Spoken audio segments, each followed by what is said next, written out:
Hi, ich bin der Marvin oder Projekt 7 und ich möchte euch in diesem Tutorial mal kurz erklären, wie man am besten mit Baubüros startet, damit auch ihr eure eigene Republik auf realistisch starten könnt.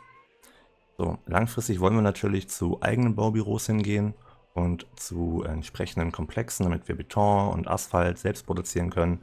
Am Anfang haben wir aber nur die Möglichkeit, mit den kostenlosen Baubüros zu arbeiten. Davon gibt es 7 an der Zahl. Ja, mehr können wir nicht bauen, die habe ich jetzt hier schon mal platziert.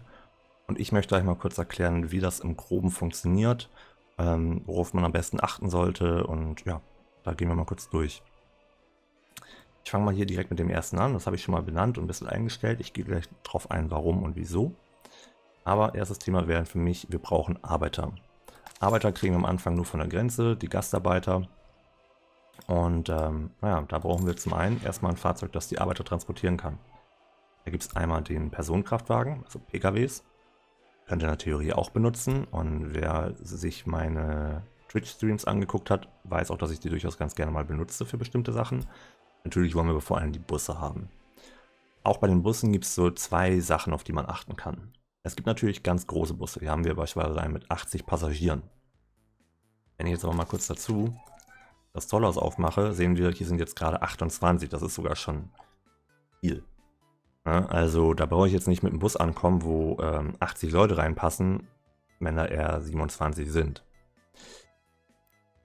Beliebt ist der Skoda 706, RTO bla bla bla. Und einfach weil er schnell ist, mit 85 km/h und 40 Leute transportieren kann, ist eine solide Wahl. Ich persönlich bin Fan von den RF 977 am Anfang. Mit 90 km/h ist er halt wirklich flott. Und mit 8 Leuten, das klingt jetzt erstmal wenig, aber wir werden gleich mal darauf eingehen, eigentlich ist das vollkommen in Ordnung am Anfang, weil wir haben am Anfang ja auch nur kleine Baustellen. Deswegen nehme ich einfach immer 3-mal den RF 977. Eine zweite Sache, die zu den Arbeitern dazugehört, und ihr könnt das übrigens auch frei verteilen in den Baubüros, ich mache es für mich immer nur so geordnet und ist, glaube ich, jetzt gut zum Erklären. Wir brauchen einen Kran. Wir können im Baubüro selber nur einen Kran oder eine Kranart holen, nämlich den Straßenkran. Es gibt aber auch durchaus noch einen anderen Kran, den ich euch gleich mal zeige. Ich kaufe jetzt mal hier direkt einen Straßenkran, gibt den Trainer 38 und den V3S. Ich persönlich starte halt immer mit wenig Startgeld, da sind diese 2000 Rubel Unterschied schon entscheidend, und ich gehe gleich auch mal drauf ein auf die Geschwindigkeit, aber am Anfang der V3S vollkommen ausreichend. So, und während die da hinfahren, ist das auch schon der erste Punkt, der an dem Straßenkran ideal ist. Er kann nämlich fahren. Ich habe hier jetzt schon einmal gekauft den Turmdrehkran. So, und den würden wir normalerweise halt, Turmdrehkräne, immer an dem Zollhaus kaufen. Finden wir hier Turmdrehkran. Turmdrehkran hat eine Geschwindigkeit von 57, da gibt es später welche mit bis zu 135, glaube ich. Also eine deutlich höhere Geschwindigkeit. Da würde man jetzt erstmal sagen, ey, unser kleiner Straßenkran hier, der hat doch nur eine Geschwindigkeit von 23. Warum nehme ich dann den? Und warum nehme ich nicht den hier mit 26? Diese Geschwindigkeit ist so ein bisschen irreführend. Kräne, egal ob der Straßenkran oder der Turmdrehkran, geben euren Arbeitern, die auf der Baustelle sind, einen Geschwindigkeitsmultiplikator. Dieser Multiplikator ist immer fix, nämlich bei 5. Das heißt, wenn ich 5 Leute auf der Baustelle habe, arbeiten die so effektiv wie 25. Schaffen also 25 Arbeitstage in dieser Zeit. Und da muss man immer schauen, wie gesagt, am Anfang haben wir vor allem kleine Baustellen, und ich habe auch nur wenig Arbeiter zur Verfügung, weil ich halt nur diese Gastarbeiter habe. Wie wahrscheinlich ist es also, dass ich 57 Arbeiter gleichzeitig auf einer Baustelle habe? Eher unwahrscheinlich. Und dazu kommt halt ein anderes Problem, dass dieser Turmdrehkran, den kann ich halt nur hier kaufen, weil der halt nicht selber fahren kann. Der muss bewegt werden. Da gibt es hier diesen Punkt, auf die Ladefläche eines anderen Fahrzeugs laden. Und da ist also die Frage, was kann so ein Fahrzeug laden? Also welches Fahrzeug kann so ein Turmdrehkran laden? Da habt ihr hier diesen Button, zeige alle Fahrzeuge, Container, die dieses Fahrzeug transportieren kann. Bei einem LKW würde das stehen, was der LKW laden kann. In seinem Fall steht hier, wer in der Lage ist, diesen Turmdrehkran zu bewegen. Das sind am Anfang diese 4 Fahrzeuge, einmal ein Güterwagen für den Zug, 2 Schiffe und der Skoda 706. Das heißt, wir brauchen extra einen Skoda. Ich hole mal kurz ein. Ja, der fährt jetzt einmal hier hin. Bei dem können wir dann halt hier eine Linie einstellen. Packen hier oben Halt hinzufügen. Fahrtgrenze. Belade Fahrzeuge. und dann fahre hier rüber und entlade Fahrzeuge. Das sage ich ihm jetzt auch mal ganz kurz, auch wenn ich da keinen Platz mehr drin habe. Einfach nur, um euch zu zeigen, wie das normalerweise funktionieren würde. Jetzt will er natürlich erstmal noch kurz tanken. Soll er machen. Gehen wir kurz ein bisschen vor. Und jetzt lädt er den auf und bringt ihn da rüber. Aber das heißt, ich habe ja dann hier drin nicht nur einen Straßenkran, nicht nur einen Tundrikran, sondern ich brauche dazu noch den LKW, der den immer bewegen kann. Und lohnt sich halt gerade am Anfang nicht wirklich. Ja, vor allem, wenn ich halt überlegen kann, ich könnte auch einfach anstatt einen LKW und einen Straßenkran einfach Tundrikran einfach zwei Straßenkräne haben. Habe ich ebenfalls durchaus 50 Leute, die auf der Baustelle sein können. Und ich bin deutlich flexibler, weil diese zwei Straßenkräne könnten auch auf zwei Kleinbaustellen verteilt sein. Deswegen ist mein Favorit auch langfristig eigentlich immer eher der Straßenkran. Sieht aber natürlich auch cool aus, wenn so ein fetter, riesiger Turmdrehkran auf der Baustelle unterwegs ist. Ist halt vor allem dann relevant, wenn wir hier so große Baustellen haben. Ich habe jetzt hier beispielsweise mal eine medizinische Universität vorbereitet. Das Fundament ist schon gebaggert und wir sehen hier Fahrzeuge auf Baustelle, da sind 4 Slots. Das sind 4 Kranplätze. Da können halt 4 Turmdrehkräne oder 4 Straßenkräne drauf sein. Und ich sag mal, bei dieser Menge an Bauarbeitern, die da benötigt werden, 4.834 Arbeitstage sind da jetzt noch notwendig, da lohnt sich dann halt auch durchaus schon ein großer Kran. Aber da bleibt halt für mich weiterhin der Punkt, ich kann auch einfach anstatt einen großen 2 kleine drauf haben oder halt 4 kleine. Gibt teilweise noch größere Baustellen. Ist so ein bisschen Geschmackssache. Meine persönliche Empfehlung am Anfang, nehmt euch einen Straßenkran, weil ihr am Anfang halt vor allem limitiert seid in der Menge an Fahrzeugslots. Langfristig bleibt es euch überlassen. Zweite Sache, die wir dringend brauchen, sind Kipper. Kipper bewegen halt für uns den Kies und den Asphalt zu den Baustellen und da brauchen wir reichlich. Auch da können wir wieder hier so eine große Baustelle zeigen. Machen wir kurz eine neue davon und dann sehen wir, da brauchen wir für die ersten Sachen schon 163 Tonnen Kies, 130 Tonnen Asphalt. Oder Straßen, sehen wir jetzt hier beispielsweise bei dieser Asphaltstraße, die brauchen noch 178 Tonnen Asphalt. Das sind durchaus schon große Mengen. Und da gibt es bei den Kippern so 2 Fahrzeuge, die von Alteingesessenen am Anfang benutzt werden. Das ist einmal der T138 oder der BZ252. Der BZ hat halt den Vorteil, er kann deutlich mehr tragen, mehr als das Doppelte, ist dafür langsam mit 35 km/h. Der T138 mit 10 Tonnen immer noch eine gute Menge, die er bewegen kann aber mit 70 km/h das Max-Tempo auf den Kieswegen erreichen oder Kiesstraßen erreichen. Und das ist so eine Straßenart, die viele am Anfang nutzen.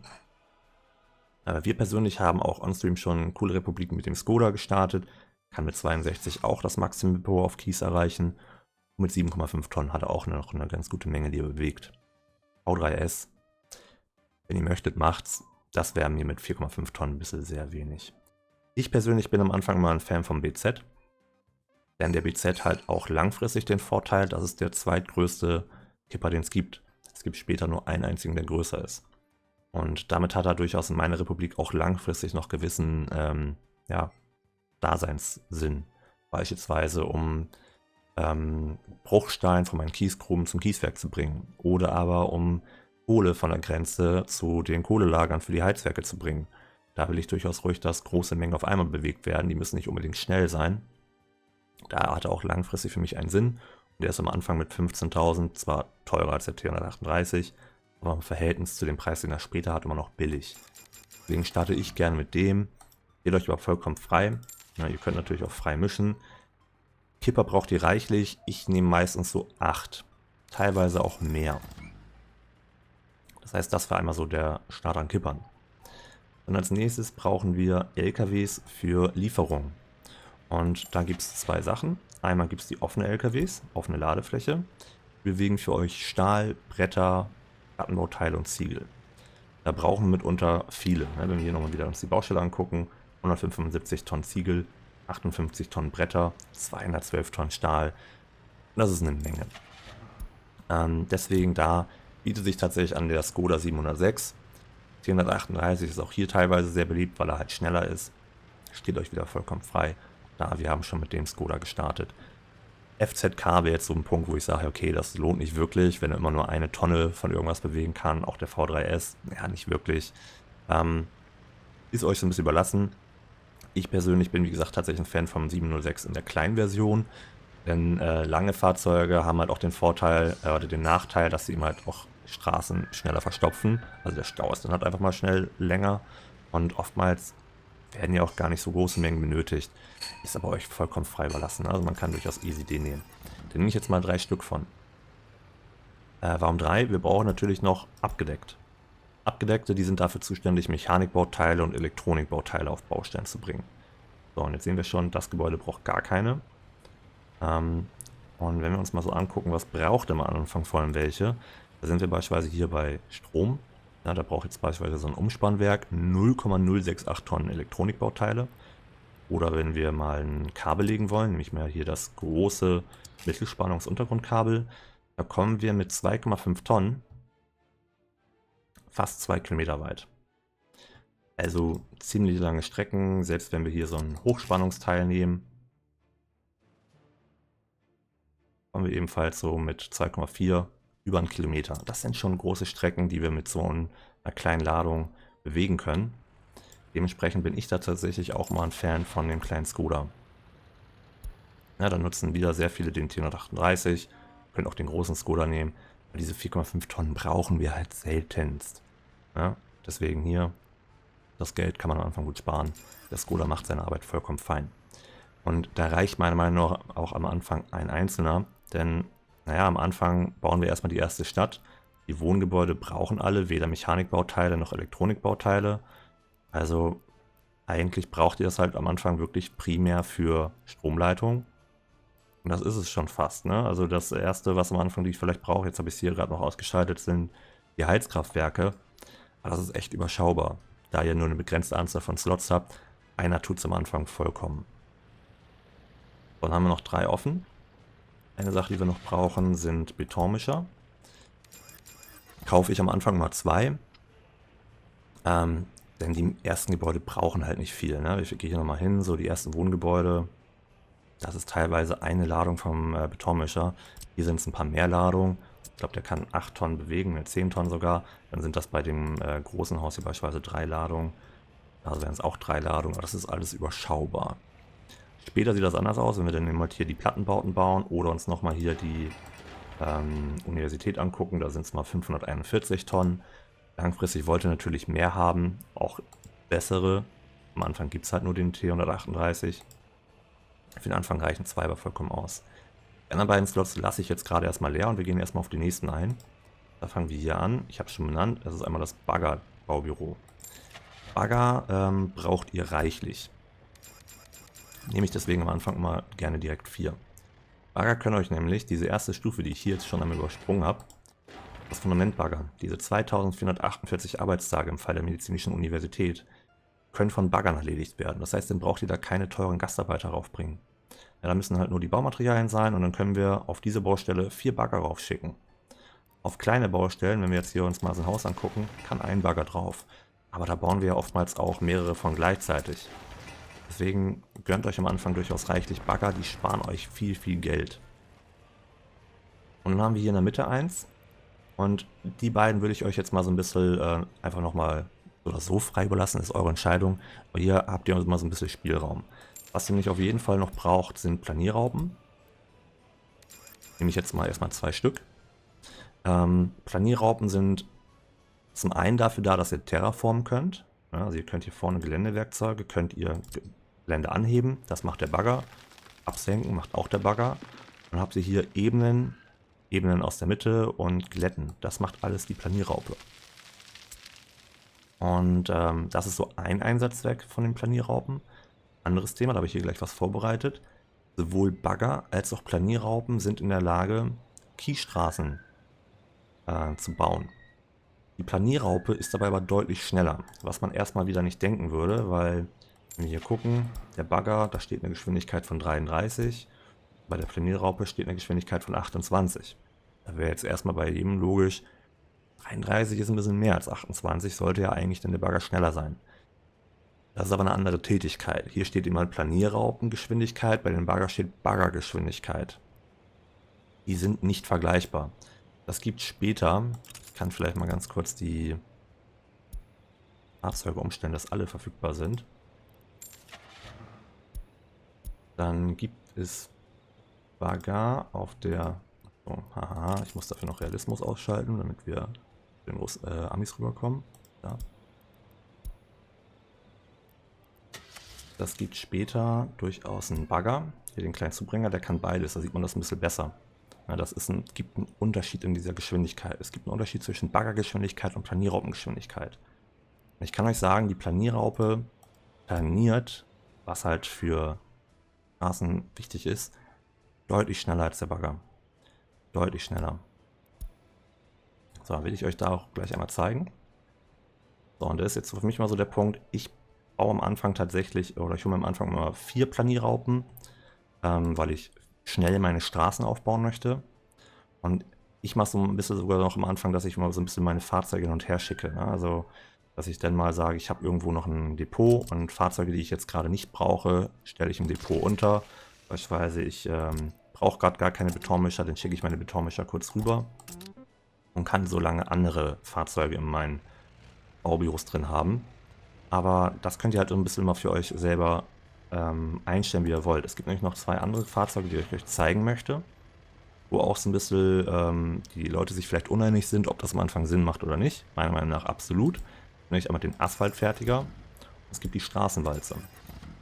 Asphaltfertiger und Straßenwalze erlauben euch halt Asphaltstraßen ohne Arbeiter zu bauen. Wie gesagt, Gastarbeiter sind teuer, ist also eine sinnvolle Sache. Viele Leute verzichten am Anfang einfach immer auf Asphaltstraßen und sagen, sie nehmen halt erstmal nur Kiesstraßen, weil die meisten Startfahrzeuge eh nicht schneller als 60 km/h fahren können und nur dafür braucht man eine Asphaltstraße. Ich bin Fan von Anfang an Asphalt zu verlegen, aus dem simplen Grund, dass wir auf Realismus immer das Problem haben, dass jeder Umbau in unserer Republik und das Upgraden von einer Kiesstraße auf Asphalt ist auch ein Umbau, immer mit Problemen verbunden ist. Ganz simples Thema, wo kommen denn die Fahrzeuge, die normalerweise über diese Asphaltstraße langfahren, währenddessen lang? Ja, im Worst Case habt ihr da euch vielleicht dadurch eine Stadt irgendwo abgetrennt, die dann auf einmal nicht mehr erreichbar ist, weil gerade die Straße geupgradet werden muss. Kann man dann irgendwie Umgehungsstraßen währenddessen legen? Gibt irgendwie im Regelfall immer einen Weg, solange man noch ein bisschen Platz hat. Aber ich mache mir diesen Stress einfach gar nicht. Ich lege von Anfang an Asphalt. Wenn ich das mit Fahrzeugen mache, ist das kein großartiger Kostenpunkt. Na, also schalte ich nochmal Realismus aus. Um das einfach kurz zu verdeutlichen. Nehmen wir mal eine gleich lange Straße, die 156 Meter. Auf Rubio einstellen. Da, 176. Kostet uns ein Kies 2500. Cool. Ein Asphalt kostet uns dieselbe Straßenlänge 7060. Ist ein krasser Unterschied. Aber jetzt gehe ich wieder zurück auf realistisch, weil brauchen wir nicht mehr. Zack. Das liegt halt vor allem daran, dass wir hier deutlich mehr Arbeitskraft drin haben. Ja, hier haben wir 206 Arbeitstage, die benötigt werden. Da haben wir 530 Arbeitstage, die benötigt werden. Diese 43 Tonnen Asphalt, die sind gar nicht so teuer. Das sind vor allem die Arbeitstage. Und wenn wir das mit Fahrzeugen machen, zahlen wir die Arbeitstage nicht. Dann zahlen wir ein bisschen Sprit. Ist aber absolut im Rahmen. Und dafür haben wir dann direkt eine Straße, die final fertig gebaut ist. Meiner Meinung nach ganz klare Empfehlung. Aber das wäre halt auch so der Punkt, weswegen ich gesagt habe, lasst euch hier vielleicht die beiden Plätze übrig. Nehmt vielleicht dann mehr Planierraupen. Nehmt dafür hier die beiden Plätze für einen Asphaltfertiger und eine Straßenwalze. Ich nehme meistens halt vor allem auch ganz gerne mehrere, weil ich, wie gesagt, eigentlich schnell meine Straßen fertig bauen möchte. Denn je schneller die Straßen fertig sind, je schneller kann ich die Städte oder Fabriken am anderen Ende der Straße bauen. Ja, das wäre so erstmal die Einrichtung eurer Startbaubüros. Müssen wir natürlich einmal kurz noch durchgehen, wie ich sie einstelle. Am Anfang sieht das hier für euch so aus. Dann habt ihr hier die Möglichkeit, ein Quellgebäude anzugeben. Das ist am Anfang in der Regel einfach nur das Zollhaus. Da könnt ihr alles direkt abholen. Deswegen ist es halt auch Sinn macht, nah am Zollhaus zu starten. Ihr habt noch die Möglichkeit, ein paar kostenlose Gebäude zu bauen. Beispielsweise könntet ihr sagen, ey hier, ich möchte, dass bitte dort Kies abgeholt wird. Das heißt, bei denen stelle ich jetzt mal ein, Kies holt ihr bitte da. Jetzt mache ich aber mal einen Vergleich dazu, den sage ich, ihr holt Kies da ab. Einfach nur kurz, um zu signalisieren, was so der Nachteil an diesem kostenlosen Kieslager ist. Ja, und den anderen, ich könnte jetzt auch hier sagen, die dürfen ihre Waren da abholen. Lass die jetzt einfach mal auf dem Zollhaus mit drauf. Das sind jetzt alle auf dem Zollhaus. Diese Einstellung könnt ihr übrigens auch kopieren. Ja, also für die Bagger eigentlich nicht notwendig, aber hier den Button Quellgebäude auf ein anderes Gebäude kopieren. Dann könnt ihr das so auch rüber kopieren zu den anderen Baubüros. Und dann gibt es hier unten noch eine andere Einstellungsmöglichkeit. Die automatische Suche und was für Baustellen sich dieses Baubüro automatisch suchen soll und mit welcher Reichweite. Ich habe die jetzt hierbei schon auf allen auf die maximale Reichweite von 3500 Meter eingestellt. Mehr geht nicht. Ich glaube, selbst wenn wir das manuell umstellen, nee, mehr geht nicht. Ihr könnt natürlich kleinere Werte einstellen und kleinere Werte kann man dann auch durchaus ein bisschen variieren. Aber wir kommen nicht über die 3500. Das Baubüro kann durchaus an Baustellen arbeiten, die weiter weg sind, dann müsst ihr es aber ihm halt manuell zuweisen. Es sucht sich halt einfach keine Baustellen, die weiter entfernt sind. Und es geht dabei um die Entfernung über Straße, nicht Luftlinie. Ja, also wenn ihr halt eine sehr verwinkelte Straße habt, dann kann es auch sein, dass es eine Baustelle nicht erreicht, die hier ist, einfach weil er dafür halt ewig lange vielleicht außen rumfahren muss. Das einfach nur so gesagt. So, jetzt habt ihr aber hier schon gesehen bei den Arbeitern, ich habe alles rausgenommen, bis auf Sanierung und Ersetzen der Maschinen. Denn ich sagte ja, Gastarbeiter sind teuer, die kosten durchaus gut Geld, sind bei mir jetzt gerade 9,55 Rubel im Schnitt pro Tag. Und das kann einen krassen Unterschied ausmachen. Beispielsweise gerade bei der Straße gesagt, aber auch bei Häusern und so weiter. Ihr könnt tatsächlich grob sagen, wenn ihr mit Gastarbeitern arbeitet, kostet euch das Gebäude im Worst Case das Dreifache. Auf wenig Startgeld ist das Dreifache ein krasser Unterschied. Dementsprechend sage ich meinen Arbeiterbaubüros immer, ihr sucht euch bitte keine Arbeiten eigenständig, bis auf Sanierung und Ersetzen der Maschinen, weil das ist ein bisschen viel Micromanagement, das immer im Auge zu behalten.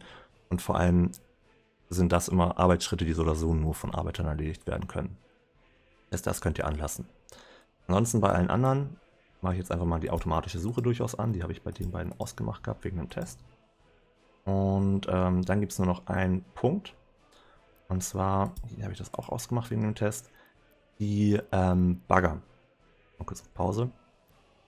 Ich sagte schon, Bagger können Kiesstraße verlegen, auch Kiesgehwege. Die sind dabei aber langsamer als die Planierraupe. Dementsprechend bei meinem Baggerbaubüro sage ich immer, ihr sollt euch keine Straßen und keine Fußwege suchen. Auch da muss man immer so ein bisschen darauf achten, denn es gibt beispielsweise manche Schritte, die können vom Bagger erledigt werden oder auch nur vom Bagger erledigt werden. Zum Beispiel wäre ein Tunnel. Denn da über. So. Tunnel ist ein Beispiel oder aber auch eine Brücke ist ein Beispiel. So. Diese erste Stufe bei der Brücke, das ist wieder ein Fundament, was gebuddelt werden muss. Das kann also der Bagger übernehmen, das kann keine Planierraupe machen. Und bei dem Tunnel, der erste Schritt ist das Bauen des Tunneleingangs, das müssen Arbeiter machen. Der zweite Schritt ist das Buddeln des Tunnels an sich. Das kann nicht von der Planierraupe erledigt werden, aber von einem Bagger.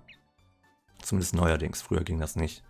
Und das heißt, bei diesen beiden Baustellen müsste man halt darauf achten, dass man manuell Bagger in der richtigen Baustufe draufschickt und im Idealfall danach wieder runternimmt. Weil danach kommen dann eben halt bei der Brücke auch ganz normal die Stufen, dass erst Kies draufgepackt wird. Bei der Brücke, da wird direkt Asphalt draufgepackt. Beim Tunnel wird erst Kies dann einmal reingepackt. Das könnte die Planierraupe machen. Und danach kommen dann eben halt Asphaltfertiger und Walze drauf, wo ihr dann halt gucken müsst, dass keine Arbeiter mehr raufkommen. Aber so kann man das dann eben halt beides sehr kostengünstig bauen. Gerade Tunnel waren früher, bevor man da Bagger raufbauen konnte, immer unglaublich teuer, wenn man da eben halt Arbeiter für brauchte. Denn da seht ihr, da sind eine Menge Arbeiter, die da drin stecken. Wenn ich jetzt hier 13.768 Arbeitstage, das kostet eine Menge Geld. Selbst wenn ich das mit meinen eigenen Arbeitern mache, sind das ja 13.000 Arbeiter, die währenddessen stattdessen in irgendeiner Produktion sein könnten und mir Geld verdienen könnten.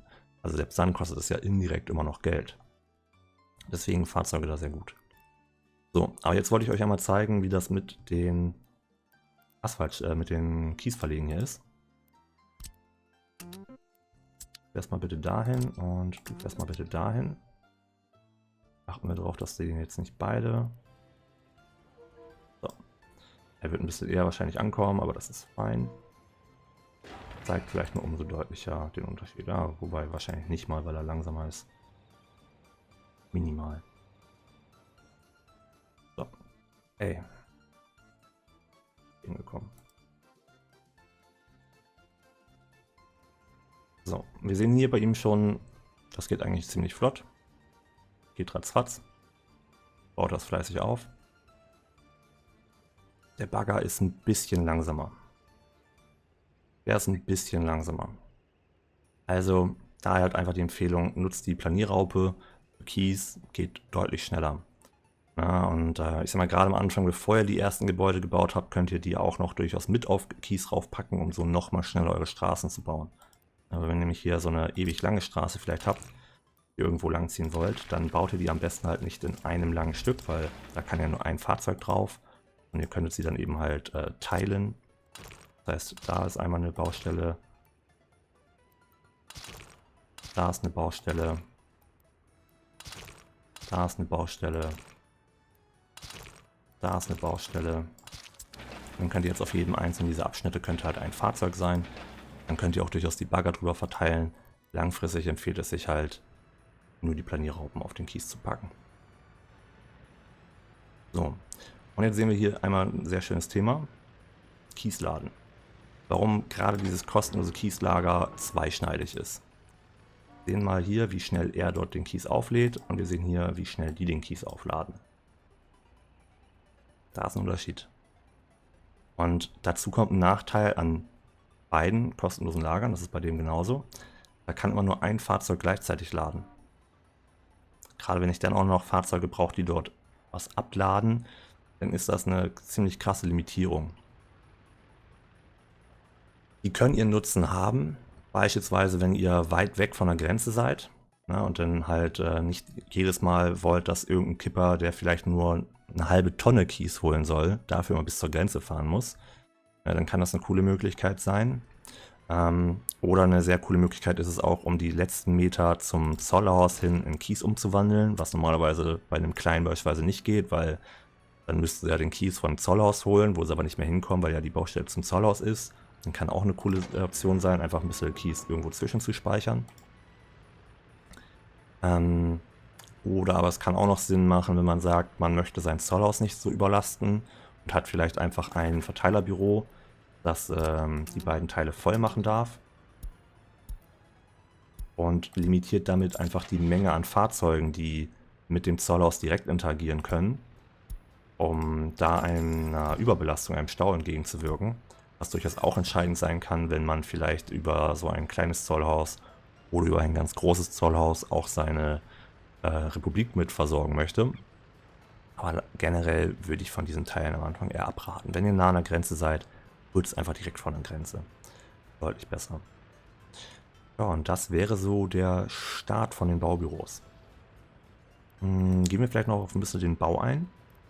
Und zwar gibt es ein paar Punkte, die ihr beim Bauen beachten könnt. Ich sagte schon, manche Stufen können von manchen Fahrzeugen erledigt werden.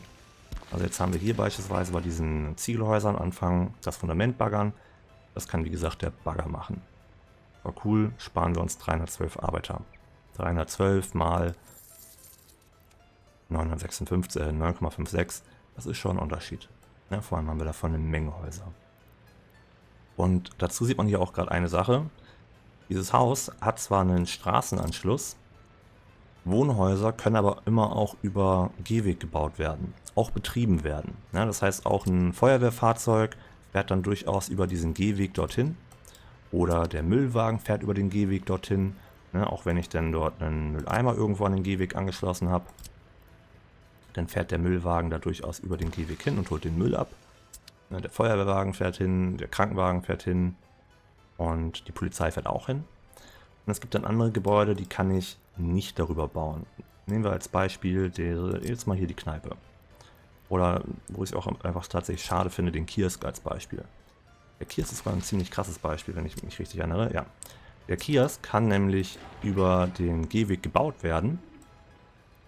Aber wir haben halt bei dem Kiosk das Problem, da müssen wir irgendwie den Alkohol hinbekommen. Und der Lieferant kann nicht über den Gehweg fahren. Weswegen man beispielsweise den Lebensmittelmarkt über Gehweg erst gar nicht bauen könnte. kommt da nicht hin. Na, also manche Sachen könnt ihr über Gehweg bauen, manche Sachen nicht. Und im Regelfall, wenn ihr es nicht über Gehweg bauen könnt, dann ist es auch fast eine Garantie, dass man es ohne nicht betreiben kann. Oder anders, wenn man es über Gehweg bauen kann, ist es fast eine Garantie, dass man es auch ohne Gehweg betreiben kann. Vielleicht besser so gesagt. Da wären die Kioske wären eine Ausnahme. Wenn ihr auf realistisch spielt, müsst ihr die Waren halt irgendwie dahin bringen. Geht nicht, ohne die Straße. Eine andere Ausnahme wäre noch die kleine Seilbahnstation. Auch die kann ich easy über den Gehweg bauen, auch betreiben. Aber ich muss auf realistisch irgendwie die Gondeln zu der Seilbahn hinbringen. Das heißt, mindestens eine meiner Stationen sollte per Straße angeschlossen sein, damit ich irgendwie die Gondeln dorthin liefern kann. Aber ansonsten könnt ihr Sachen auch durchaus direkt nur über die Gehwege bauen. Das ist, glaube ich, noch ein ganz praktischer Tipp. Und dann gehen wir vielleicht mal kurz drüber, wie ich so langfristig meine Baubüros einrichte. Das ist zwar wie so ein bisschen provisorisch hingeklatscht, aber dennoch mal gezeigt. Und zwar brauchen wir natürlich immer einmal ein Betonwerk. Betonwerk heißt, wir brauchen irgendwo ein Zementlager und ein Kieslager, damit hier dann zusammen draus Beton hergestellt werden kann. Ja, dazu muss noch Wasser kommen. Das Wasser hole ich in dem Fall hier direkt aus der Quelle raus. Das muss kein aufbereitetes Wasser sein. Für den Beton brauchen wir, ich glaube, 55%ige Wasserqualität. Ja, 55%. Da reicht also auch unaufbereitetes Wasser. Da könnten wir selbst Oberflächenwasser nehmen. Da braucht ihr nicht viel Geld reinstecken. Also aufbereitetes Wasser würde euch nur Chemikalien kosten, die nicht notwendig sind. So, und dann habe ich hier einmal mein Betonwerk und mein Betonbaubüro. Ich persönlich teile das ganz gerne auf, damit ich meine Baubüros eben halt auch da platzieren kann, wo eben halt ihr entsprechender Abnehmer ist. Geht euch aber wieder vollkommen frei. Ja, also ich habe dann immer so ein 16er Baubüro für Betonmischer. Ich habe hier auch mal so eine Mischung von guten Betonfahrzeugen reingepackt. So der erste bessere beispielsweise ist der ZIL 133. Dann kommt der JE 300, der eben halt einfach nochmal mehr bewegen kann und nochmal ein bisschen schneller ist. Dann ist ganz cool bei den Russen langfristig der KMZ. Und so der beste langfristig ist von der NATO der StarTruck 9500. Kann halt 14 Tonnen bewegen und 100 km/h fahren. Das ist halt schon ja, sehr schmackhaft. Dann habe ich einmal ein Lieferantenbaubüro. Da sind dann eben halt abgedeckte drin und offene drin. Da habe ich mal so eine Mischung von coolen Fahrzeugen. Da ist einmal einer der nächsten ist der JE 300. Der RMN ist einfach so mein Liebling. Ich mag ihn. Ich mag einfach das Fahrzeug an sich. Dann ist der KMZ ganz cool. Oder der W50 ist auch so ein Klassiker. Geht halt immer gut. Geht euch aber an sich vollkommen frei zu benutzen, was ihr wollt. Bei den offenen ist sehr gut tatsächlich dann recht früh der MZ504. Der RMN in der Version auch sehr cool, weil der dann auf 95 km/h fahren kann. Das ist wie gesagt mein Favorit. Ansonsten wieder der KMZ. Einmal in der kurzen Version und einmal in der langen Version. Die meisten nutzen wahrscheinlich den in der langen Version. Ne, ist halt schon ziemlich cool. 95 km/h mit 17 Tonnen Stahl, die er bewegen kann. Das ist schon ordentlich. So, dann habt ihr halt langfristig immer irgendwie so ein Lager, wo dann halt Stahl, Plattenbauteile, Ziegel, Bretter drin sind. Dann habt ihr noch ein Lagerhaus, wo Elektronikbauteile und Mechanikbauteile drin sind. Das sind vielleicht mit einer Laderampe verbunden. In der Laderampe können jemand einfach mehr Fahrzeuge gleichzeitig laden, sodass ihr weniger Stau habt. Dann könnt ihr beispielsweise sagen, dass irgendein Verteilerbüro in das Lager und das Warenhaus abliefert. Und die Baubüros holen jemand hier ihre Sachen ab. Gerade wenn ihr halt so viele Fahrzeuge habt, sorgt das halt dafür, dass es einfach schneller und reibungslos geht. Ne? Wenn halt hier 24 Fahrzeuge in zwei gleichzeitig losfahren. So, dann Kipper. Braucht ihr auch langfristig immer reichlich. Habe ich also auch so ein 24er voll. Die holen dann einmal aus so einer LKW-Beladungsstation den Kies raus. Und dann halt den Asphalt aus der Asphaltanlage. Asphaltanlage braucht dann nochmal zusätzlich halt einen kleinen Bitumenspeicher. Und ja, das Ganze kommt halt aus dem Kieswerk. Aus dem Kieswerk oder erstmal aus dem Kieslager in dem Fall. Warum diese LKW-Beladestation? Wir haben es hier hinten gerade schon gesehen, als wir da aus dem Lager rausgezogen haben. Wenn man direkt aus einem Kieslager rauszieht, dauert das Laden immer ziemlich lange. Kann man sich so in etwa vorstellen, dass der Typ halt mit der Schaufel einfach wirklich auf den LKW raufladen muss. In dem Fall hier, da fährt der LKW einmal kurz runter und ist innerhalb von Sekunden voll. Also ganz klar Empfehlung, guckt immer, dass ihr so eine LKW-Beladestation habt, um den Kies zu laden. Im Zweifelsfall auch, wenn ihr irgendwo einen Punkt habt, wo ihr vielleicht eure eigene Kohle auf LKWs verteilen wollt, damit die LKWs das vielleicht an irgendwelche Heizwerke liefern. Auch da ganz klare Empfehlung, nutzt dafür immer so ein Schüttgut-Beladestation für LKWs. Schüttgut dauert ansonsten einfach echt ewig zu laden mit LKWs. Ja, und dann eben halt noch die Asphaltanlage. Die beiden Gebäude, die produzieren zwar Umweltverschmutzung. Die habe ich bei mir gerade noch ausgeschaltet. Ich schalte es mal kurz an. Umweltverschmutzung aktivieren. Jemand für Neuladen. Cool. Gut vorbereitet. Auf jeden Fall, die beiden produzieren zwar Umweltverschmutzung, wie wir aber gleich sehen werden, nicht viel. Vor allem diese Angabe, die dort steht, ist vorausgesetzt, dass ihr das Gebäude wirklich zu 100% auslasten könnt. Tut ihr eher nicht. Ja? Also ich würde eher sagen, es ist unmöglich, ein Asphaltwerk oder ein Betonwerk zu 100% auszulasten, weil das würde ja bedeuten, dass nonstop ein Fahrzeug da sein muss, das lädt. Und allein dadurch, dass die Fahrzeuge sich mal abwechseln, selbst wenn ihr konstant baut und konstant Beton benötigt, schafft ihr es nicht auf die 100%. Und selbst wenn, haben wir hier 8,4 Tonnen und bei der Asphaltanlage 7 Tonnen. Würde ich jetzt zwar nicht mitten in die Stadt reinbauen, aber das könnt ihr durchaus in Fußreichweite bauen. Also jetzt beispielsweise hier von der Bushaltestelle aus kommen sie halt zu Fuß zu beiden direkt hin. Super praktisch. Ja, zudem kommen sie jetzt gerade noch nicht hin. Da könnte man aber beispielsweise hier den Weg rüberziehen. Ja gut, den müsste ich dann jetzt auch noch bauen lassen. Skandalös. Ja, aber dann könnte man das durchaus direkt von der Stadt aus in der Nähe der Stadt betreiben. Macht es einfach halt ein bisschen entspannter, weil ihr dadurch sicherstellt, dass halt immer jemand da ist, der das Betonwerk bedient. Also ihr einfach wieder deutlich entspannter bauen könnt. So, und dann kommen wir einmal zum letzten. Nämlich mein Arbeiterbaubüro. Auch da, ich habe das hier jetzt noch nicht eingestellt. Sehr schön. Sage ich ihm halt immer, ich will ein Baubüro haben, wo dann halt Busse und Straßenkräne drin sind. Ich habe jetzt hier mal so den Endgame-Bus dafür genommen. Das wäre nämlich hier der IKR 256. Er kann mit 45 schon eine ganze Menge mitnehmen und fährt halt 100 km/h. Das ist halt ideal, um viele Leute auf die Baustelle zu bringen. Und dann eben halt entsprechend Straßenkräne dazu. Auch hier wieder ein paar gute reingepackt. Das wären auf Sowjetseite beispielsweise der T815 und der KMZ.